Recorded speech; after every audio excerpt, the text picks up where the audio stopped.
Jake and Kate's first date is the best each has ever had, and they can't wait for the next one. Could they have possibly found their soulmates? The problem is a pandemic named COVID-19. It breaks out the next day, and their world is in lockdown with social distancing rules in place. But they believe they can make this budding relationship work. What could go wrong? Love conquers all, right? They'll have to persevere through family crisis, work stresses, financial difficulties, depression, relationship conflicts, caring for seniors, mental health challenges, and even death happening all around them. Or that first date will be one and done. What DIVOC is a fictional story that captures a snapshot in time, one that none of us has ever experienced before. Living, breathing, and surviving a pandemic, the best and worst of us surface to the forefront. How characters coexist based on their belief systems becomes hyper showcased. Whether it's an uber vigilant, careful individual or a naysaying conspiracy theorist, a selfish, self-indulged narcissist, or merely a confused person simply trying to keep their loved ones alive. The collectivity of our actions or inactions produce varying results and consequences. The beautiful mosaic of our confused and anxious populace is forced to make choices between caring for one another or succumbing to our own priorities. The pandemic's uncertain end date fuels fear as it tugs and pulls on our nervous system to eventually have eruptions. How we come out on the other side of COVID-19 will define how society evolves. Will we move forward or backward? What DIVOC begs you to reflect on what the heck just happened to us all, and challenges you to mull over the life choices we make every day. Part Players, in collaboration with the author Chuck Halliday, are thrilled to bring to life some small excerpts from this gently woven story of love, life, and family while surviving a pandemic. Enjoy. While COVID restrictions are still in place, Florida has now declared that wrestling is an essential service in the form of entertainment. Grown men tossing each other around in tights is essential? What kind of world are we living in?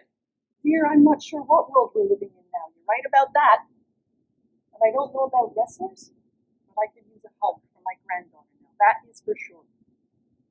Yeah, well, what's with our son-in-law sitting out in his car all day and not getting a real job? Well, everyone is dealing with this thing in their own way. And William has his ways, you know that. And maybe he's having a hard time. I miss Lizzie, and I miss having her over. This socially apart business, it's hard. Whatever. He's a bum. He's always been a bum. Emma is too good for him. Oh, Munroe, Celeste, enough of this talk already. We're a family, and we have to stick together no matter what. Oh, enough already. Has everyone gone soft? Always making excuses for others. In my day, a man worked. He had a job, and he provided for his family. He didn't hide out in his car all day playing video games or gambling or whatever it is he says he does. The world's gone crazy. Don't even get me started. The online schooling, it's not working out at all. Well, this is new for everyone, Ryan. Even for your teachers. They've never had to teach 25 teenagers online in front of a computer screen all day long. I mean, that can't be easy for them, you know? Easy? Some of my teachers aren't even trying. It's too hard to learn. I don't like the technology. Press the video icon. Oh, sorry. The big button with the camera on it, or how do I share my screen? The button that says share screen? Come on.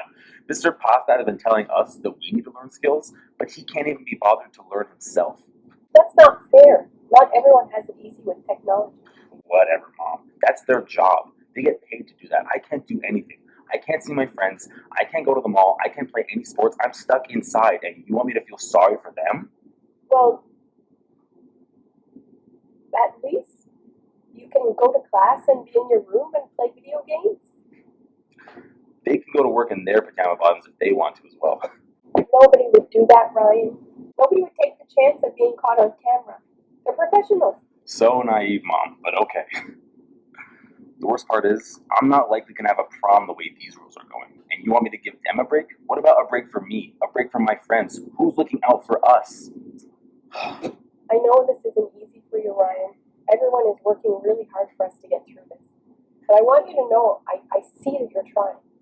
Mom, you should have seen. When the mute button was on, the guy could barely tell that none of us could hear him. And then he blamed all of us for muting his microphone. It was hilarious.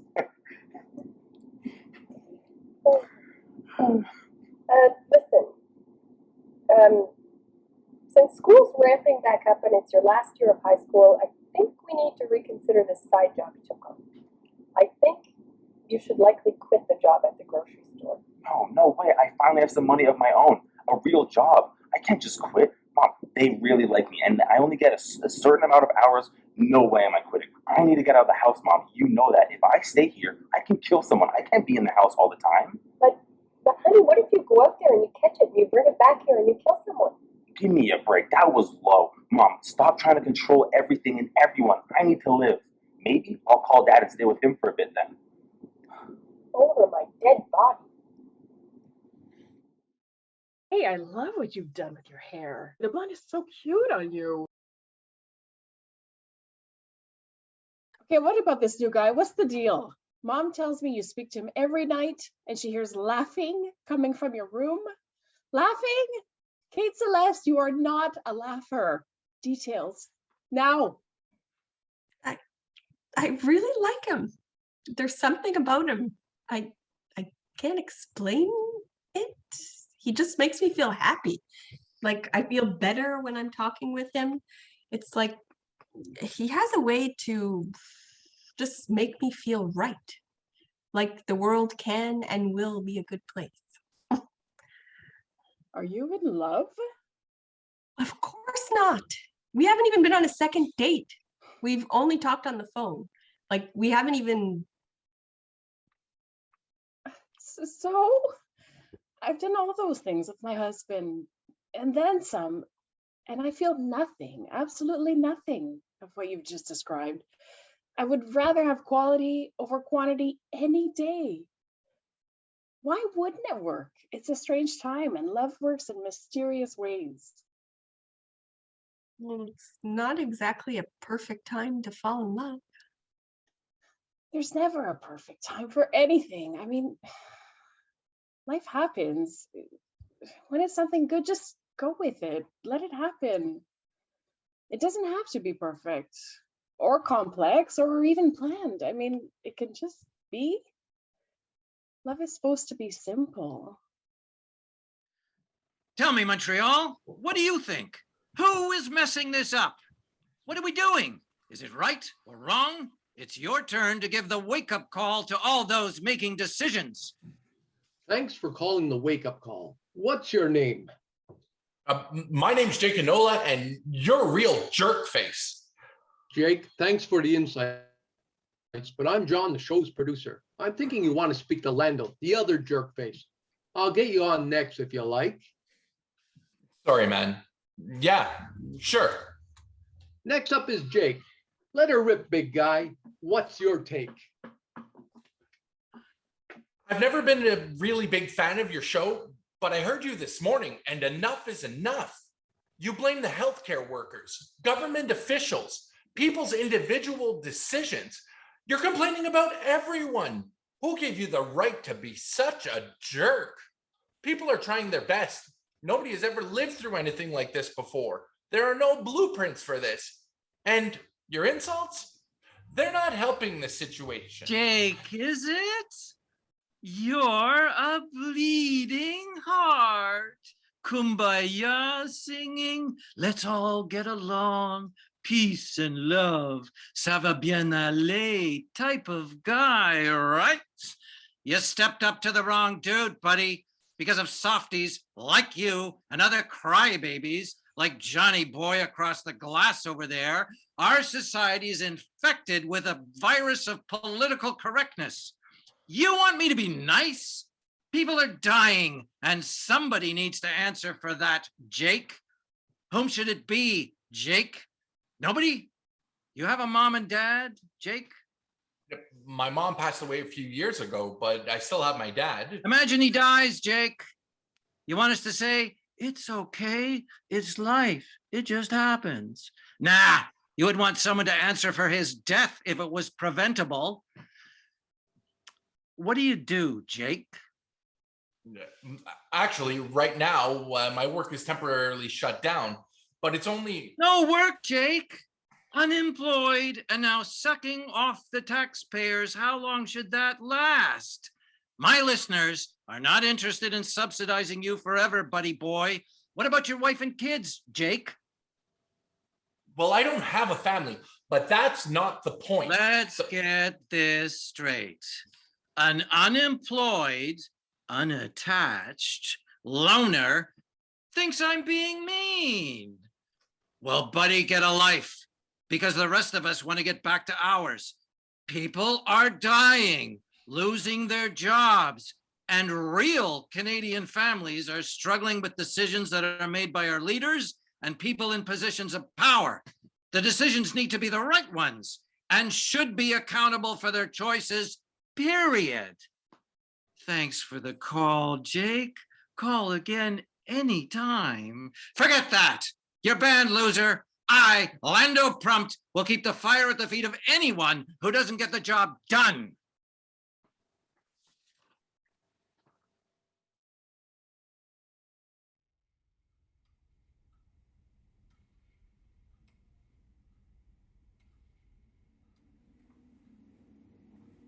Kate, you've done a great job. Don't blame yourself for any of us catching this silly virus.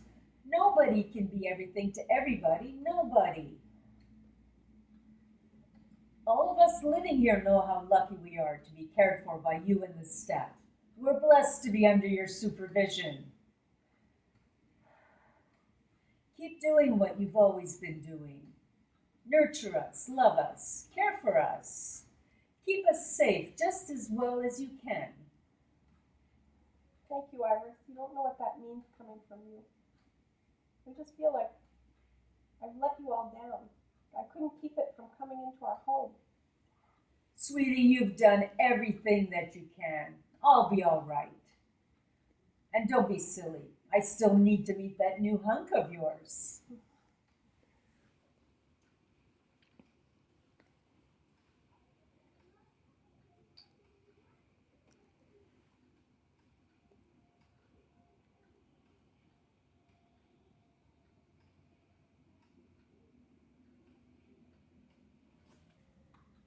Sweetie, listen to me. Your strength, confidence, and compassion are contagious to everyone here. Don't let anxiety or worry get the best of you. The perfection of life is that we're all imperfect. You know what to do. You always do. Trust your instincts. I promise I won't let this virus get the better of me. I'll see you later.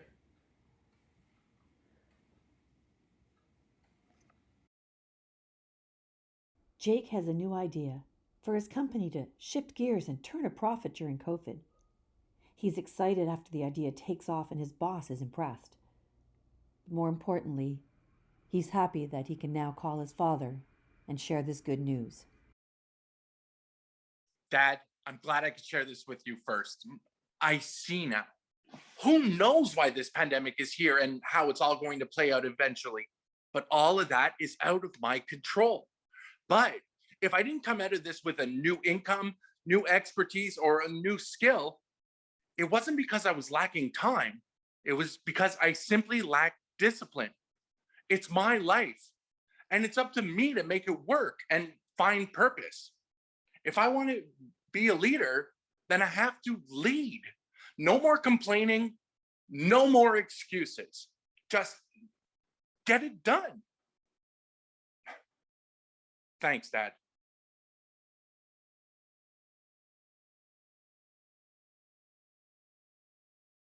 Whatever, Grandpa. The one thing I know is you have a lot of opinions on an entire generation. But it seems to me that you and your silver surfing oldies love to blame everyone but yourselves for everything. Is that what they taught you back in the day? You could do anything, the world is yours, do what you want, and the next generation will have to live with it? And if it doesn't happen the way you say, then it's your fault? Whether it's people before you, the people after you, people from different countries, or the people who are not like you, it's always the fault of others. Get with the times. Your world doesn't exist anymore. And aren't you the ones who got us into this mess in the first place? And for someone who has all the answers to every problem, at least you could put some pants on instead of standing in there in your old underwear. Because the Fall Out Boys you have hanging there makes you lose any credibility and discredits anything serious that you preach about.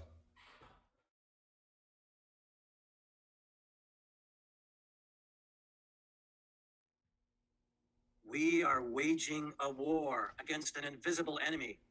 Listeners, you've heard it here first. Mark it down. Landdo told you. This is an upside-down war where old men are dying and young men are talking.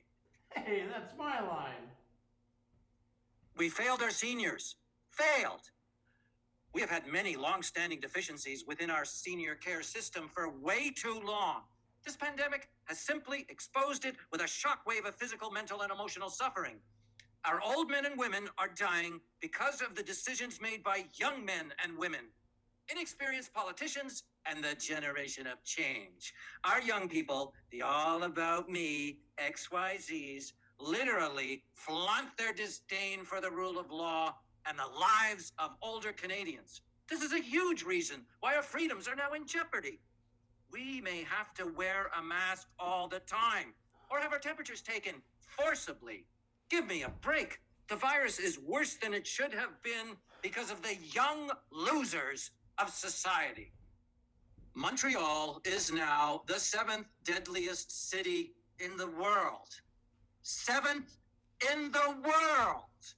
7 deadly sins, listeners. I'll tell you what our government and young people have done to get us there. The 7th worst in the world. You know the Quebecois expression, un poutine, ça fait la job? Well, we have been force-fed one hell of a bad poutine. It's easy to see why if we spell poutine. P, pathetic. Our leadership and young people's actions, pathetic. O, outspoken. Protesters and blowhards pontificating, all talk and no action. U, unsure. Back and forth, do that, do this, don't do this, don't do that. Get it straight, get it right. T, twits. Yes, young people and the I'm above everyone else, my way or the highway attitude. I, idle. All the people sitting idly by, sucking off the tit of our tax dollars, yapping. Subsidized ways to sit at home and play video games. Get a job, lazy. N, needy. Handouts, handouts, handouts. You and I, listeners, will be the ones to pay for all of this. E, empty. Too many empty promises and solutions. That spells poutine, and it's the worst one I've ever tasted. It stinks. I can't believe that's my dad. He's blaming this on all the young people? What a cop-out. He is an ass. Don't say that about your father. He brought you into this life. It's not like he's ever been in my life.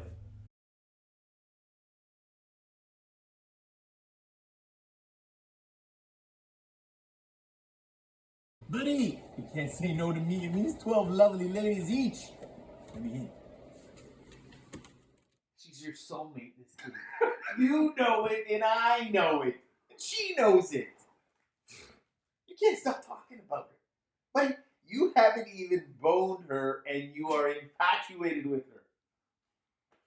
But is it her? Or is it the idea of her that you really like? It doesn't matter. You're caught hook, line, and sinker. I'm so friggin' happy for you. I think you're in love. But you might be right. How crazy is that? Who cares how crazy it is? The world is crazy. I mean, why couldn't you, of all people, have found the one that you want during a global pandemic? It could happen. I mean, maybe all you needed to turn your love life upside down on its head was a damn global virus. I mean, all I know, fate, destiny, who knows? When it is right, it is right. Who cares how you got there? She really is perfect for me. It's that simple. I mean, I've always been able to find reasons why my relationships haven't worked out in the past, but with Kate, it's just so natural. It feels so real. The only problem is that I can't see her in person. I really want to cheer her up. I mean, she's so worried. She's petrified that her decisions and actions could lead to someone's death. I really need to see her. I mean, she needs me. Hell, I need her. Then let's go, me and you, dummy. Let's go right now. I mean, neither of us have this stupid virus, right? We don't even know anybody that has this virus. So the world's messed up. If we learned anything in the last 2 months is that stupidity travels faster than a virus does, okay? Perfect example. Did you know that Corona beer sales declined drastically because people, the idiots of the world, thought that the beer, Corona beer, had something to do with the coronavirus? Yeah. How messed up is that? Whatever. No wonder we're screwed up. Have we become dumber? I mean, that's stupid. It's simple. Politics is about decision making. Yes. Yes. Now, do we have what it takes? I mean, the political will. Yeah, we do. To make the right decisions? Maybe. I mean, the hard decisions are usually the unpopular ones, right? Imagine if they told people are going to die and there's nothing you can do about it. I mean, that would scare the bejesus out of people. I mean, people would go apeshit if they said that. Exactly. It's this adversarial political system that we have where the opposition so easily goes for the jugular and then it goes, well, if we were in office, we could do this and we would do that. We just need them to work together. Yes. It's this hindsight political bashing where they're like, you know what?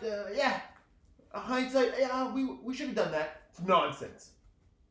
You know what we don't need to? We do not need these little catchy slogans. We are all in it together. But you know what we need? We need some thoughtful, some courageous leadership who stands on their principles and makes the tough decisions. Yes. You know, but I'm sure there's way more asymptomatic people out there than we know. They don't even know. 100%. I mean, it's a sneaky killer, this virus. I mean, you never know if it's there. It's like a sniper. It unknowingly watches and then boom. Yeah. Whoa. We did get pretty deep on this one. We did. Amen, brother. Brother. You know, it's like the masks. Pants and masks, one and the same. Exactly. Yeah. Wait. What? What? Pants, masks. Okay. It's logical. Follow me. Okay. Me and you're in the bathroom, but we are way too close. And you're gonna take a piss. Okay? Okay, wait. Let me draw a picture here. Let's see. Okay. So in the first scenario, you and me are both wearing pants. It's very unlikely that I get wet. Okay? But in the second scenario, number 2, I'm wearing pants, you have none. I may get a little bit wet. But when it gets crazy is in number 3.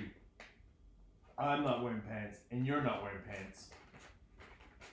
What happens? Piss everywhere. It's disgusting. That's why parents are like wearing masks. It's obvious. We should be wearing masks all the time. That's it. I'm a little drunk. Yeah, me too. Yeah. That was a weird way of explaining it. But I think I've got you. Okay. Good. Exactly. We need to take responsibilities for our actions. If I choose not to, well then I should be the only person who suffers the consequences. Just you. You know what? I'm gonna wear my mask from now on. You know what? I'm gonna wear my pants. You should. I hear you.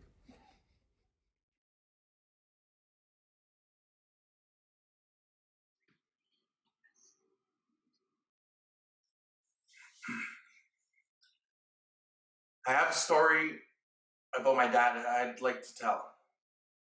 It's not meant to be sad. I'm devastated he's gone. I miss him. It's unfair he's gone. But you're always with me. Part of me. Right here. Always.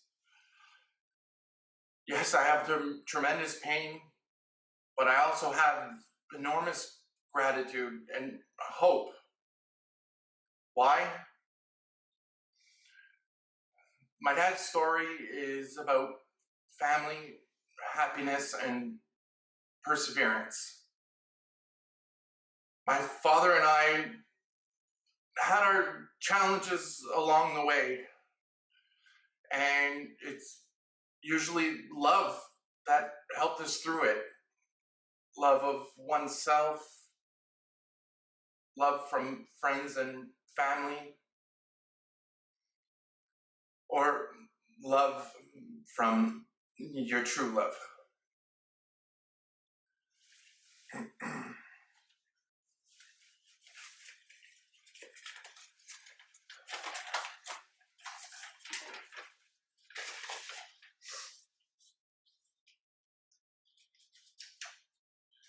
Dad, you were with Mom, the love of your life, because she needed you now, just like you needed her. It's where you're meant to be. But before you went, you helped prepare me for the rest of my journey. You knew who I was and who I wanted to be. I simply want to be like you. A man I admired and aspired to be. My father loved me unconditionally and always saw in me what at times I couldn't see in myself. I was blessed to have you as my father. You were kind and loving, and life can be that simple. Long before this virus came along, you were the guy who always said good morning to strangers on the street. He was that guy. He would wake up early to watch the sunrise because those moments weren't to be wasted. You never took me for granted. He fought for me to stay in his life, even if I may have brushed him off too easily. For far too long. You called me, and you called me. Why? Because you wanted to hear my voice and spend time with me. Never complacent. never giving up. You knew going through the motions is not what life is meant to be. Dad, you always say, my son is my life.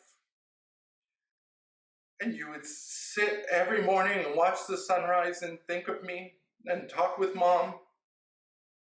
Those are the moments and the memories that make life worth living. I will not let them pass me by any longer. I'll be up every morning as the sun rises to share time and talk to you both. Life is meant to be cherished, enjoyed, and fought for. Thank you for fighting for us. You gave me the gift of family, the time we spent with someone who loves you is the greatest gift of all. We were lucky to get a chance to reconnect. And it's strange to say out loud, but it's because of this damn virus. I'm sorry it took a pandemic for me to see what we had, but I have 20/20 vision of what's truly important. Neither of us left each other with regrets about our father-son relationship. We found each other again. Dad, you taught me another valuable lesson. If I was ever lucky enough to have the love of an amazing woman, to cherish her and adore her and fight for her, because together we can face anything. Love may come at the most unexpected of times in your life. Just accept it and enjoy the journey. I promise, Dad, I won't let you and Mom down on this one. I can see my future, and she's sitting there right in front of me. And she's wonderful. Dad, we might not always remember everything someone did when they're gone, but we remember how they made us feel. And Dad, you made me feel whole and loved, and I'll forever be grateful. I was the lucky one chosen to be your son. I miss you so much already, Pops. Say hi to Mom for me. I love you both.